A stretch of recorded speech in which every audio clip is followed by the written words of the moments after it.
خلیل الرحمان Khan advocate صاحب، جیسا کہ آپ کو اچھی طرح معلوم ہے کہ پی ٹی آئی نے 24 نومبر 2024 کو ایک دھرنا کا پروگرام بنایا ڈی چوک اسلام آباد پہ. تو رات یعنی 27 نومبر کی رات کو تقریباً کوئی 1-2 بجے ان پہ کریک ڈاؤن ہو گیا پولیس اور فوج اور رینجر کی طرف سے. تو ایک تو آپ اس تحریک کو کس نظر سے دیکھتے ہیں اور یہ جو ایکشن ہوا ہے اس کو آپ کس تناظر میں دیکھتے ہیں آئینی لحاظ سے اور اخلاقی لحاظ سے؟ دیکھیں جی، یہ جو بھی عمل ہوتا ہے، کوئی جو سیاسی جماعتیں ہوتی ہیں، دو قسم کی جماعتیں ہوتی ہیں پاکستان میں اور بلکہ دنیا میں ہوتی ہیں. ایک ہوتی ہیں دہشت گرد تنظیمیں، ایک ہوتی ہیں جمہوریت پسند تنظیمیں. جو دہشت گرد تنظیمیں ہوتی ہیں وہ کسی قانون آئین عدلیہ کو نہیں مانتی ہیں اور وہ اپنے مشن پہ چلتی ہیں. ان کے پاس اسلحہ بھی ہوتا ہے، سب کچھ ہوتا ہے اور وہ اس مشن پہ نکلتے ہیں. ایک ہوتی ہیں جمہوری جماعتیں، وہ ہر ملک کے قانون آئین عدلیہ کو مانتی ہیں، اس کے مطابق وہ چلتی ہیں. اب یہ جو پی ٹی آئی ہے، اس کی جو آپ پورا سے ٹریک ریکارڈ دیکھیں، اس کی جتنی بھی تحریک جلوس نکلے ہیں وہ قانون آئین سے باہر نکلے ہیں. جب وہ قانون آئین سے باہر نکلتے ہیں تو پھر جو اپوزٹ قوتیں ہوتی ہیں اور جو ریاستی ادارے ہوتے ہیں وہ بھی پھر غیر جمہوری رویہ اختیار کرتے ہیں اور غیر جمہوری طریقے سے وہ بھی پھر ڈیل کرتے ہیں. یہ غلطی پی ٹی آئی کی ہے کہ انہوں نے جو آپ دھرنا دیا، آپ نے کہتے ہیں کہ جی آخری کال فلاں کال. یہ کوئی آخری جمہوریت میں کوئی چیز آخری نہیں ہوتی. جمہوریت میں جمہوری پروسیس چلتا رہتا ہے، کوئی چیز فائنل نہیں ہوتی. آپ انہوں نے کہا کہ آخری کال ہے فلاں. اب دیکھو ڈی چوک، آپ کہتے ہیں وہ دھرنا جا کر ڈی چوک سے نہیں دے کسی اور جگہ دھرنا دے دیتے اور پھر آپ لوگوں کو پہلے کلیئر کرا دیتے کہ ہم پورا. لیکن جب یہ جلوس ہر کسی کو پتہ کلاڑیا ہے، پتھر ہے، کسی کے پاس کیا ہے، کسی کے پاس کیا ہے، سب کے پاس اسلحہ تھا. اور سب کا اگر پی ٹی آئی والوں کو جتنے کے لوگ انٹرویو دیکھ لیں، سب ان کے اگر انٹرویو کریں تو وہ سب کہہ رہے ہیں کہ ہم جو ہے قبضہ کر لیں گے، ہم اسلام آباد پہ قبضہ کر لیں گے. نہیں، ان کا جو بڑا اصل میں تو مطالبہ یہی تھا کہ ہم ڈی چوک پہ جا کے دھرنا دیں گے، عمران خان کی رہائی کا مطالبہ کریں گے، 26 آئینی ترمیم کو واپس کریں اور یہ جو ہمارا مینڈیٹ ہے اس کو واپس کیا آپ دیکھو یہ 3 جو مطالبے غیر آئینی ہیں. ٹھیک. اب یہ کچھ جنگل کا قانون ہے. اب ہر کسی کو جو بھی بندہ جانتا ہے قانون کو پتہ ہے کہ جو بندہ جیل میں ہوتا ہے وہ کیسے نکلتا ہے. ایک قانونی پروسیس نکلتا ہے. اگر ایک گروہ چلا جائے کہ میں جی بندے کو نکال لوں گا تو پھر دوسرا گروہ چلا جائے گا، وہ بندہ جیل سے باہر لے آئے گا. پھر تیسرا گروہ چلا جائے گا تو پھر جو عدلیہ جو قانون کہاں جائے گا. نہیں، وہ تو مطالبہ لے کے جا رہے تھے، انہوں نے جیل پہ تو یہ مطالبہ بھی ان کا غیر آئینی تھا. ٹھیک. یعنی کہ یہ جو رائے یہ بھی غیر آئینی تھا. پھر 26 آئینی ترمیم کا مطالبہ غیر آئینی تھا. پھر جناب فارم 47 یہ بھی ان کا غیر آئینی. جب مطالبے کے غیر آئینی تھے تو پھر لازمی بات ہے کہ یہ جو ان کا جلوس تھا یہ غیر آئینی تھا، غیر قانونی تھا. پھر وہ جو کوٹیں ہیں پھر وہ اسی طریقے سے غیر جمہوری طریقے سے عمل کرتی ہیں. پہلے ان کے تینوں مطالبات غلط تھے. تینوں مطالبات غیر قانونی تھے. جب یہ غیر قانونی تو ان کا جلوس بھی غیر قانونی تھا. نہیں، یہ کس نے بتانا تھا کہ یہ غیر قانونی ہے؟ کیونکہ یہ اب ان کا کام. اب دیکھو جو بھی پاکستان کا باشعور شہری ہے، جو بھی پاکستان کے قانون آئین کو سمجھتا ہے، اس کو پتہ ہے کہ یہ تینوں مطالبے ناممکن، یہ حل ہونے والے نہیں ہیں. پی ٹی آئی کا تو جو موجودہ صدر ہے وہ خود آپ کا وکیل ہے. وکیل ہونا والا پتہ ہے. دیکھو جی وکیل ہونا علیحدہ بات ہے. علی ظفر صاحب ہیں جو ان کے وہ بھی بڑے یعنی کہ منجے ہوئے. اب جو بھی وکیل ہوگا، وکیل جو ہوتا ہے وکیل ہمیشہ پارٹی لے کر، یا وکیل آپ امیروں کا بھی بات جاتا ہے، غریب 2 سائڈ وکیل ہو جاتا ہے. وکیل تو فیس لیتا ہے اپنی، حاضر ہو جاتا ہے. اب یہ وکیل ہے ایک پارٹی کے.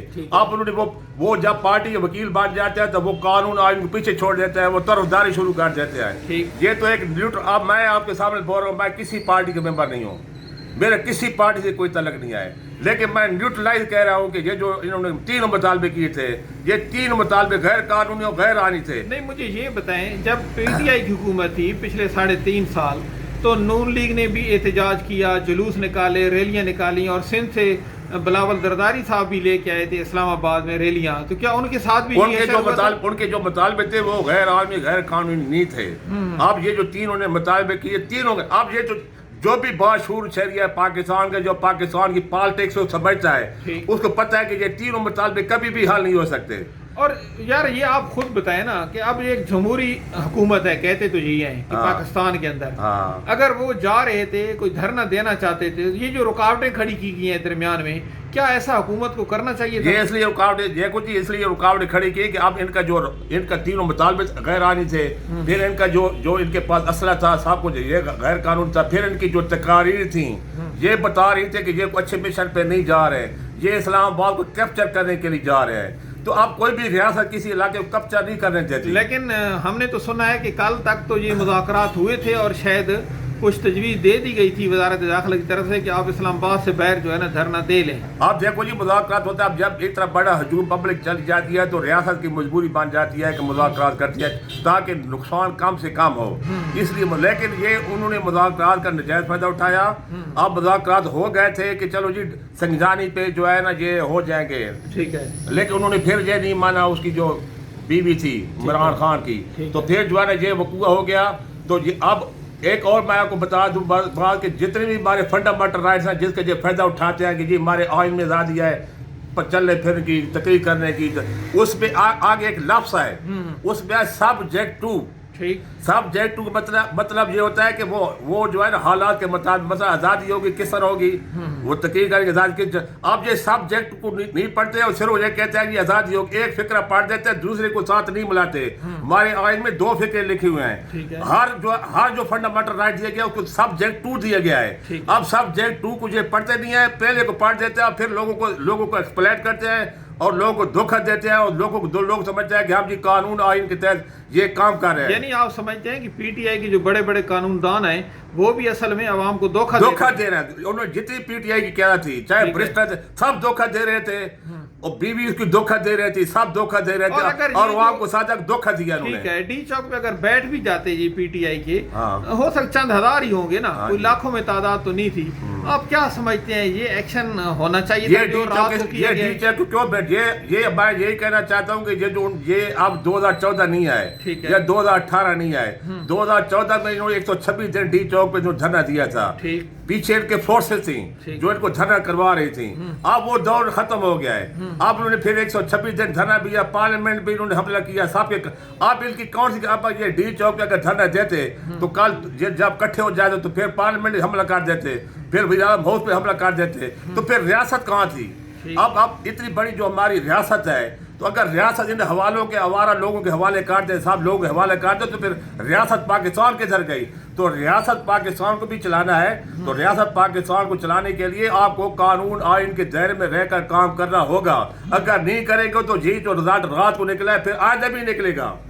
تو یہ پی ٹی آئی کو چاہیے کہ یہ قانون کے آئین میں دائرے کے ایک جمہوری جماعت بنے، دہشت گرد جماعت نہ بنے، اور لوگوں کو خراب نہ کرے، غریب لوگوں کو نہ بروائے، اور ایک پرامن طریقے سے جدوجہد کرے تاکہ پھر اس پہ یقین کیا جائے کہ یہ ایک پرامن سیاسی جماعت ہے، پھر لوگ اس کے ساتھ۔ اب یہ نظر آ رہا ہے کہ یہ ایک دہشت گرد جماعت ہے، یہ سیاسی جماعت ہے ہی نہیں، اس کا سارا ٹریک ریکارڈ ہے کہ یہ سیاسی جماعت ہے ہی نہیں۔ جب ایک سیاسی جماعت ہوئی نا تو کون سے قانون آئی رائٹ ملتے ہیں؟ آپ کیا سمجھتے ہیں اس رات کے ایکشن کے بعد حکومت مضبوط ہوگی، ملک ہمارا مضبوط ہوگا، اور ملک کے اندر کوئی امن قائم ہوگا یا مزید اب ملک میں امن قائم ہوگا، ان پہ ایف آئی آر ہوں گی، ان کو سزا ملے گی، اور ان کی جو تحریک ہے یہ ختم ہو جائے گی، جو یہ غیر جمہوری تحریکیں چلاتے ہیں ان کو نقصان پہنچے گا، اور ملک جو ہے ایک ٹریک پہ چلے گا، پرامن جس طرح پہلے کچھ اچھا چل رہا ہے پھر یہ چلے گا، اور جناب علی یہ پھر جمہوری طریقے سے چلے گا۔ پی ٹی آئی کو چاہیے کہ وہ جمہوری جماعت بنے، جمہوری سیاست کرے، اور قانون آئین کے تحت چلے، تو پھر تو اس کا مستقبل مقام۔ اگر یہ نہیں چلے گی تو یہ اگر جنگل کے قانون کو مانے گی تو جنگل قانون نہیں چل سکتا سیولائز معاشرے میں، ان کو سیولائز بننا چاہیے۔ حکومت جو ہے نا پارلیمنٹ کے اندر جو آئین سازی کر رہی ہے بڑی مذاق خیز قسم کے انداز کے ساتھ، یہ آئین سازی ہو رہی ہے کہ یہ جو لوگ ہیں انہی کی وجہ سے ہو رہی ہے، کیونکہ یہ جو ہے نا اگر یہ لوگ سنجیدہ ہوتے تو یہ جو 26 سال ترمیم میں یہ بھی نہ ہوتی۔ انہوں نے کہا تھا کہ جی منصور علی شاہ آ جائے گا، چیف جسٹس بن جائے گا، پھر ہم فارم 47 بھی کلیئر ہو جائے گی، ہمیں سیٹیں بھی مل جائے گی، اور یہ ہم صاحب حکومت بھی آ جائیں گے۔ یعنی وہ منصور علی شاہ پہ ایک ون مین شو چلانا چاہے، اس لیے ان کو یہ کرنا پڑے گا۔ تو یہ تو ملک مذاق ہے، پہلے ساکب علی نثار آ گیا، اس نے اپنا گیم شروع کر دیا، پھر بدیال آ گیا، پھر جو ہے نا یہ آ گیا بھائی اب منصور علی شاہ، صرف جو پیچھے قاضی صاحب تھا اس نے آپ نے اچھا ٹنور گزارا، اس نے قانون آئین کے مطابق فیصلے کیے. ٹھیک. بقایا اب یہ جو ہے نا یہ منصور علی شاہ یہ خراب کرنا چاہتا ہے, اس لیے اس کو ہٹا دیا 26 آج. اگر یہ پی ٹی آئی کا ٹریک ریکارڈ درست ہوتا ہے تو منصور علی شاہ کو وہ جسٹس بننا دیتے تھے, لیکن اسی منصور علی شاہ بار بار کہتا تھا جی یہ جمہوری جماعت ہے, یہ جمہوری جماعت ہے, اور پھر اس نے منصور علی شاہ نے فیصلہ دے دیا کہ جی وہ جو سیٹیں ہیں نشان ملے, کہتا ہے ساری پی ٹی آئی کو سیٹیں دے دو بغیر, یعنی قانون آئین کے بغیر اس نے فیصلہ کر دیا منصور علی شاہ نے. جب منصور علی شاہ کا جیل دیکھا گیا تو پھر دیکھا گیا کہ یہ تو ملک میں مذاق بن رہا ہے, پھر 26 آج ترمیم آئی. چلیں جی. تو لہٰذا ان کو پی ٹی آئی کے یہ جو مطالبہ ہیں تینوں ہیں یہ غلط ہے, غیر قانونی ہیں. جب غیر قانون غیر آئینی مطالبے آپ چلیں گے تو اس کا رزالٹ بھی برا ہوگا. یعنی آپ کہتے ہیں کہ ان کو اپنا 5 سال ٹینور پورا کرنے دیا جائے اور یہ امن سے بیٹھیں تاکہ حکومت کو بھی پتہ چلے کہ ہاں بھائی ہم نے کارکردگی 5 سال میں کیا کیا ہے. جی ہاں, تاکہ لوگوں کو کوئی پتہ چلے. ٹھیک ہے. یہ سارا حکومت کو ٹریک رستے میں چھوڑ دیتا ہے, یہ اچھا نہیں ہوتا, ملک کو چلنے دیا جائے. Thank you.